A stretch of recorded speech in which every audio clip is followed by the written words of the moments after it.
The 10 songs that defined Ozzy Osbourne. The Prince of Darkness forged a new musical form and proved the critics wrong. Here's a game that can be played at home. How many artists and bands can you name that single-handedly created an entire new genre of music? For all his achievements, both famous and infamous, towering above them all is the bald and immortal truth that Ozzy Osbourne, as a member of Black Sabbath, not only forged a new musical form, but that its sound was the most redoubtable of all. Metal. Please don't be fooled by the encomiums and eulogies, though, because Ozzy was not always loved. Long before the Prince of Darkness became an unlikely international treasure, and certainly before metal reaped the credit from high-minded critics that it so obviously deserves, much of his musical output received a very rough ride indeed. In a far from untypical review, Cream magazine, for example,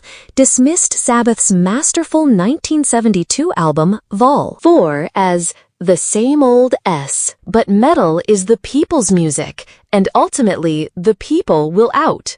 Perhaps the only pleasing aspect of the death of Ozzy Osbourne is that he lived long enough for his finest singles and albums to be accepted by all.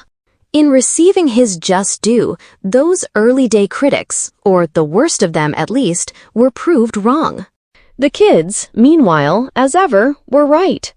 Please stand by then for 10 highlights from the musical career of Black Sabbath and Ozzy Osbourne. 10. Shot in the Dark. Although its parent album, The Ultimate Sin, is something of a pop metal dud, the record's lead-off single, Shot in the Dark, is a peach.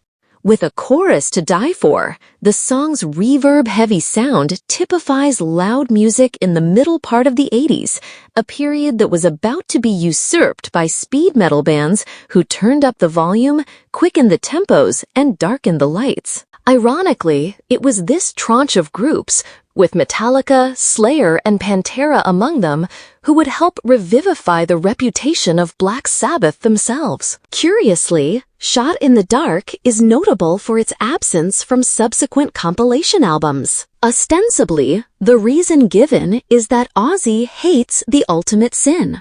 Maybe, but rumors persist that complications as to who actually wrote the song might be the real story behind these rather glaring omissions.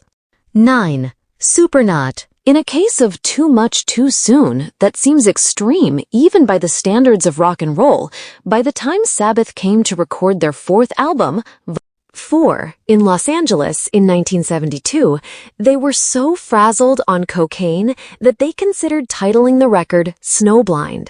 Ensconced in a shared home in Beverly Hills, things became so arduous that upon returning to England, Geezer Butler's girlfriend didn't even recognize him. If any song can be said to represent the sound of a band running on adrenaline, anxiety, and heavy-duty substances, Supernaut is that song. Even the lyrics speak of an artists who are losing control of their senses. I want to reach out and touch the sky, Ozzy sang. I want to touch the sun. And speaking of people who were on a different plane, Frank Zappa would later tell Sabbath bassist Geezer Butler that Supernaut was one of his favorite rock songs of all time. You can just hear the adrenaline on it, he said. 8. Suicide Solution. Some of the cuts featured on our list are stone-cold bangers. Others, though, make the grade for reasons of wider significance. In its heralding of the moral panic into which metal and hard rock would be swept in the United States in the 1980s, Suicide Solution belongs to the latter camp, who had shot himself in the head immediately after listening to the song, sued Osbourne along with CBS Records for encouraging self-destructive behavior in young people who were especially susceptible to the influence of rock and roll.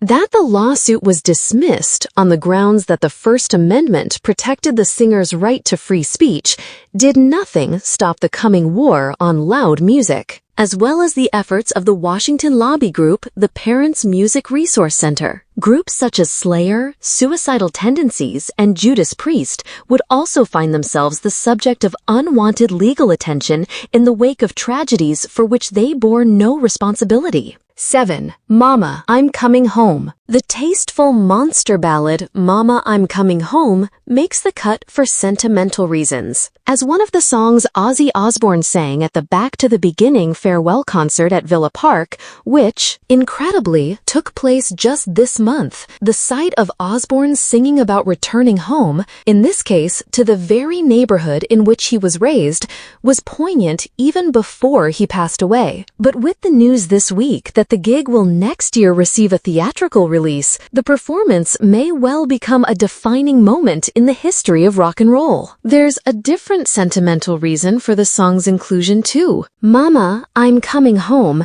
was co-written by another hard-bitten legend whose death made the world of music an emptier place. Take a bow, Ian Lemmy Kilmister. 6. No More Tears. At the time Ozzy Osbourne released No More Tears, the lead-off single from the album of the same name, in 1991, his career was in something of a slump. Despite his previous album, 1989's No Rest of the Wicked, attaining double platinum status in the States, a review in Rolling Stone had stung its creator. It's fine, they said, but it's nothing new. Change, though, was afoot.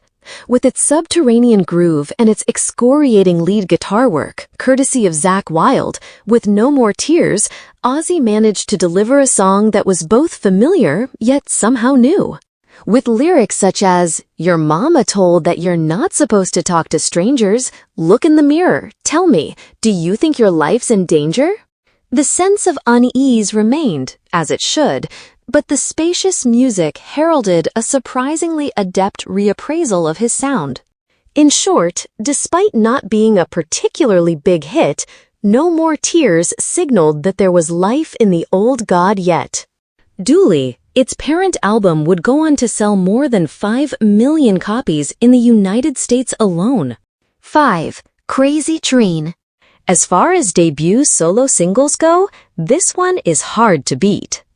Anchored by Randy Rhoads' irresistible riff, a series of notes that deftly moved away from the blues-based rock template of the 70s to a sound that would come to define 80s metal, Crazy Train would go on to sell 5 million copies. Across the world, it also happens to be the song to which Osbourne's once local football team, Aston Villa, take to the field. Remarkably, following his sacking by Black Sabbath in 1979, believing his career to be over, Ozzy retired to a hotel room in Los Angeles in which he intended to take drugs and drink until he ran out of money.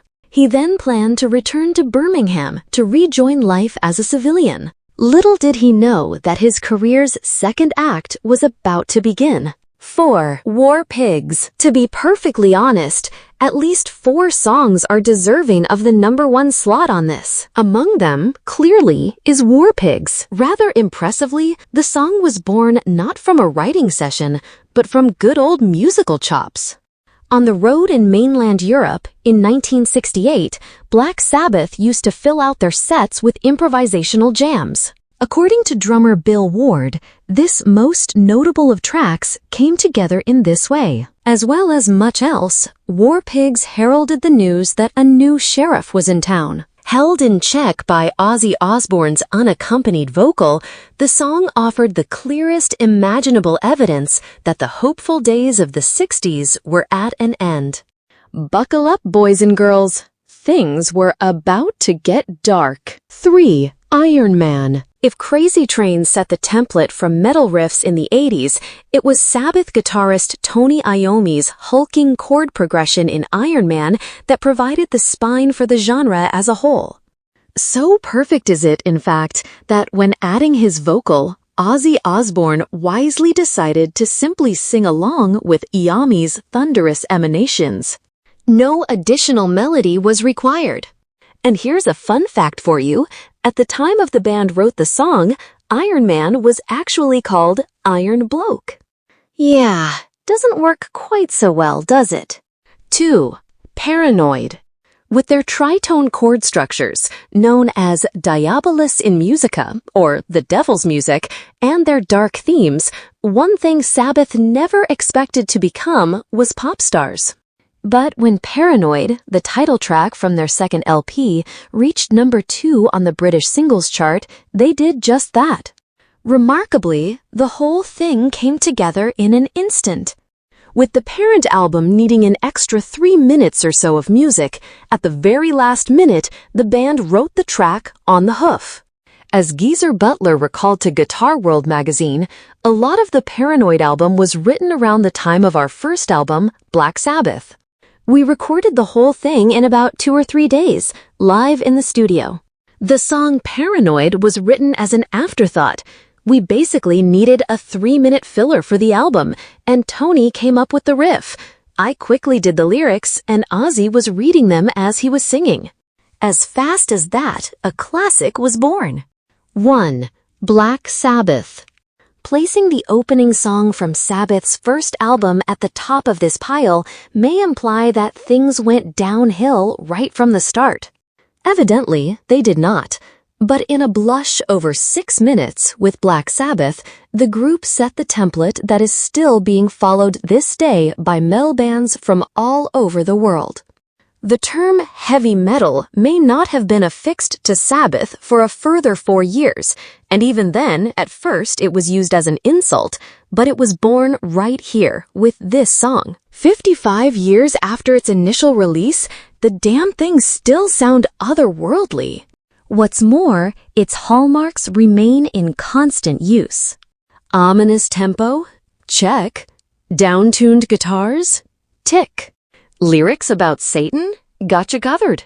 And then there's the vocals, with his strange and hypnotic voice drifting uneasily over the top of the music, weirdly off the beat.